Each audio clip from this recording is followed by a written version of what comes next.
ఉదయం లెగిస్తే మనం చేసే ప్రతి దానికి మూలం ఏంటంటే భయం. అవునా కదండి? భవిష్యత్తు గురించి భయం, బయటికి వెళ్ళడానికి గురించి భయం, రావడానికి గురించి భయం, ఉద్యోగం గురించి భయం, వ్యాపారం గురించి భయం, పిల్లల గురించి భయం, ఇంకా మన చేతి పనిని గురించి భయం, లాభం ఉంటుందో లేదో భయం, ఏం పని చేస్తే క్షేమమో కాదో అన్న సంగతి భయం. ఇవన్నీ మనము పడే భయానికి మనం అపవాదికి ఏం పెడుతున్నామంటే ఆహారం పెడుతున్నాం.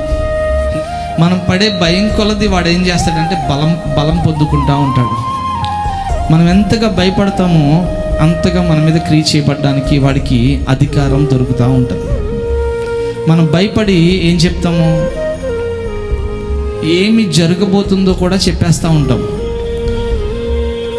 ఇలా వెళ్తే అలా నా నష్టం జరుగుతుందండి, ఇది జరిగితే అది జరుగుతుంది, లేకపోతే ఇలా వస్తే పడిపోతారు, లేకపోతే ఇది నష్టం జరుగుతుంది, ఈ మూల ఆ మూల, ఇంకా రకరకాలైన పరిస్థితులు.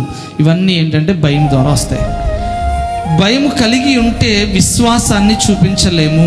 ఎందుకు? భయం ఎక్కడి నుంచి పోతుంది అంటే విశ్వాసము ద్వారానే భయం పోతుంది. ఎందుకు అంటే నాకు నా తండ్రి నాకు సమస్తము చూసుకుంటాడు అనే విశ్వాసము ఏం చేస్తుందంటే నా భయాలన్నిటి నుండి నన్ను విడిపించి నా దేవుడు ప్రతి క్షణాన నన్ను కాపాడుతాడు, నన్ను విడిపిస్తాడు, నన్ను పోషిస్తాడు, నన్ను నడిపిస్తాడు, నన్ను చదివిస్తాడు, లేకపోతే నా అప్పులు తీరుస్తాడు, లేకపోతే నన్ను బంధకాల నుంచి విడుదల, ఈ వ్యాధుల నుండి విడిపిస్తాడు అనే ఈ విశ్వాసము ఏం చేస్తుంది అంటే అపవాది పెట్టే ప్రతి భయాల నుంచి విడిపిస్తుంది.